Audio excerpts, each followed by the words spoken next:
Chapter 3 of Things Fall Apart. Okonkwo did not have the start in life which many young men usually had. He did not inherit a barn from his father. There was no barn to inherit. The story was told in Umuofia of how his father Unoka had gone to consult the oracle of the hills and the caves to find out why he always had a miserable harvest. The oracle was called Agbala, and people came from far and near to consult it. They came when misfortune dogged their steps or when they had a dispute with their neighbors. They came to discover what the fortune held for them, or to consult the spirits of their departed fathers. The way into the shrine was a round hole at the side of the hill, just a little bigger than the round opening into a henhouse. Worshippers and those who came to seek knowledge from the god crawled on their belly through the hole and found themselves in a dark, endless space in the presence of Agbala.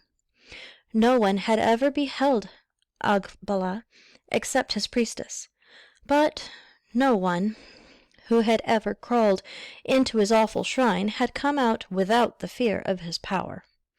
His priestess stood by the sacred fire which she built in the heart of the cave and proclaimed the will of the god. The fire did not burn with the flame. The glowing logs only served to light up vaguely the dark figure of the priestess. Sometimes a man came to consult the spirit of his dead father or relative. It was said that when such a spirit appeared, the man saw it vaguely in the darkness, but never heard its voice. Some people even said that they had heard the spirits flying and flapping their wings against the roof of the cave. Many years ago, when Okonkwo was still a boy, his father Unoka had gone to consult Agbala. The priestess in those days was a woman called Chika. She was full of the power of her god, and she was greatly feared. Unoka stood before her and began his story. "Every year," he said sadly, "before I put any crop in the earth, I sacrifice a cock," in other words, a rooster, "to Ani, the owner of all land. It is the law of our fathers. I also kill a cock at the shrine of Ifejioku, the god of yams. I clear the bush and set fire to it when it is dry. I sow the yams when the first rain has fallen, and stake them when the young tendrils appear. I weed—" "Hold your peace!" screamed the priestess, her voice terrible as it echoed through the dark void. "You have offended neither the gods nor your fathers. And when a man is at peace with his gods and his ancestors, his harvest will be good or bad according to the strength of his arm. You, Unoka, are known in all the clan for the weakness of your machete and your hoe.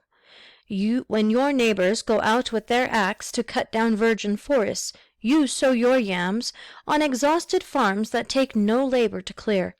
They cross 7 rivers to make their farms. You stay at home and offer sacrifices to a reluctant soil. Go home and work like a man." Unoka was an ill-fated man. He had a bad chi, or personal god, and evil fortune followed him to the grave, or rather to his death, for he had no grave. He died of the swelling, which was an abomination to the earth goddess. When a man was afflicted with swelling in the stomach and the limbs, he was not allowed to die in the house. He was carried to the evil forest and left there to die. There was the story of a very stubborn man who staggered back to his house and had to be carried again to the forest and tied to a tree. The sickness was an abomination to the earth, and so the victim could not be buried in her bowels. He died and rotted away above the earth, and was not given the first or the second burial. Such was Unoka's fate. When they carried him away, he took with him his flute.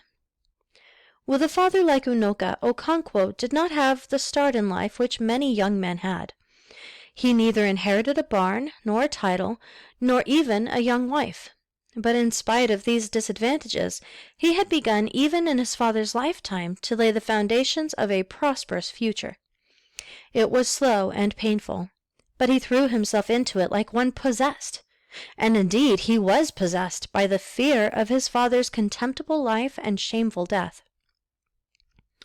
There was a wealthy man in Okonkwo's village who had 3 huge barns, 9 wives, and 30 children. His name was Nwakibie, and he had taken the highest but one title which a man could take in the clan. It was for this man that Okonkwo worked to earn his first seed yams. Seed yams meaning the first time he's ever planting them. He took a pot of palm wine and a cock to Nwakibie. 2 elderly neighbors were sent for, and Nwakibie's 2 grown-up sons were also present in his obi. He presented a kola nut and an alligator pepper, which were passed round for all to see and then returned to him. He broke the nut, saying, "We shall all live. We pray for life, children, a good harvest and happiness. You will have what is good for you, and I will have what is good for me. Let the kite perch, and let the eagle perch too. If one says no to the other, let his wing break." After the kola nut had been eaten, Okonkwo brought his palm wine from the corner of the hut where it had been placed, and stood it in the center of the group. He addressed Nwakibie, calling him "our father." "Naayi," he said, "I have brought you this little kola. As our people say, a man who pays respect to the great paves the way for his own greatness. I have come to pay you my respects, and also to ask a favor. But let us drink the wine first." Everybody thanked Okonkwo, and the neighbors brought out their drinking horns from the goatskin bags they carried. Nwakibie brought down his own horn, which was fastened to the rafters. The younger of his sons, who was also the youngest man in the group, moved to the center, raised the pot on his left knee, and began to pour out the wine. The first cup went to Okonkwo, who must taste his wine before anyone else. Then the group drank, beginning with the eldest man. When everyone had drunk 2 or 3 horns, Nwakibie sent for his wives. Some of them were not at home, and only 4 came in. "Is Anasi not home?" he asked them. Then they said she was coming.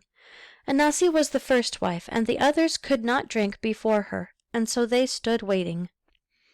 Anasi was a middle-aged woman, tall and strongly built. There was authority in her bearing, and she looked every inch the ruler of the womenfolk in a large and prosperous family. She wore the anklet of her husband's titles, which the first wife alone could wear. She walked up to her husband and accepted the horn from him. She then went down on one knee, drank a little, and handed back the horn. She rose, called him by his name, and went back to her hut. The other wives drank in the same way, in their proper order, and went away. The men then continued their drinking and talking. Obwefi Idiyo was talking about the palm wine tapper, Obiako, who suddenly gave up his trade. "There must be something behind it," he said, wiping the foam of wine from his mustache with the back of his left hand. "There must be a reason for it. A toad does not run in the daytime for nothing. Some people say the oracle warned him that he would fall off a palm tree and kill himself," said Akukalia. "Obiako has always been a strange one," said Nwakibie. "I have heard that many years ago, when his father had not been dead very long, he had gone to consult the oracle. The oracle said to him, 'Your dead father wants you to sacrifice a goat to him.' Do you know what he told the oracle? He said, 'Ask my dead father if he ever had a fowl when he was alive.'" Everybody laughed heartily, except Okonkwo, who laughed uneasily, because, as the saying goes, an old woman is always uneasy when dry bones are mentioned in a proverb. Okonkwo remembered his own father. At last the young man who was pouring out the wine held up half a horn of the thick white dregs and said, What we are eating is finished." "We have seen it," the others replied. "Who will drink the dregs?" he asked. "Whoever has a job in hand," said Idiyo, looking at Nwakibie's elder son, Iwelo, with a malicious twinkle in his eye. Everybody agreed that Iwelo should drink the dregs. He accepted the half-full horn from his brother and drank it. As Idiyo had said, Iwelo had a job in hand because he had married his first wife a month or 2 before. The thick dregs of palm wine were supposed to be good for men who were going in to their wives. After the wine had been drunk, Okonkwo laid his difficulties before Nwakibie. "I have come to you for help," he said. "Perhaps you can already guess what it is. I have cleared a farm, but have no yams to sow. I know what it is to ask a man to trust another with his yams, especially these days when young men are afraid of hard work. I am not afraid of work.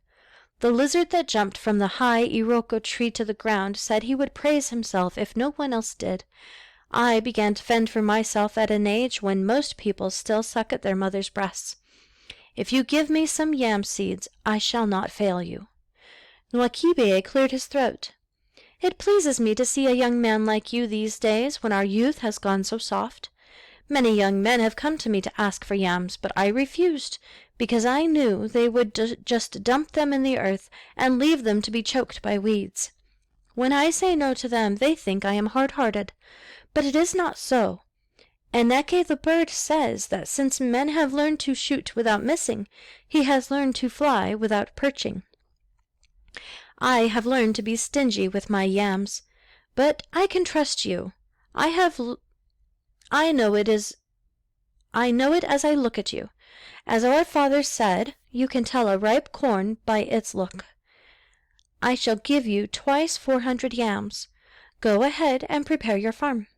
Okonkwo thanked him again and again, and went home feeling happy. He knew that Nwakibe would not refuse him, but he had not expected he would be so generous. He had not hoped to get more than 400 seeds. He would now have to make a bigger farm. He hoped to get another 400 yams from one of his father's friends at Izuzo. Sharecropping was a very slow way of building up a barn of one's own. After all the toil, one only got a third of the harvest. But for a young man whose father had no yams, there was no other way. And what made it worse in Okonkwo's case was that he had to support his mother and 2 sisters from his meager harvest. And supporting his mother also meant supporting his father. She could not be expected to cook and eat while her husband starved. And so, at a very early age, when he was striving desperately to build a barn through sharecropping, Okonkwo was also fending for his father's house.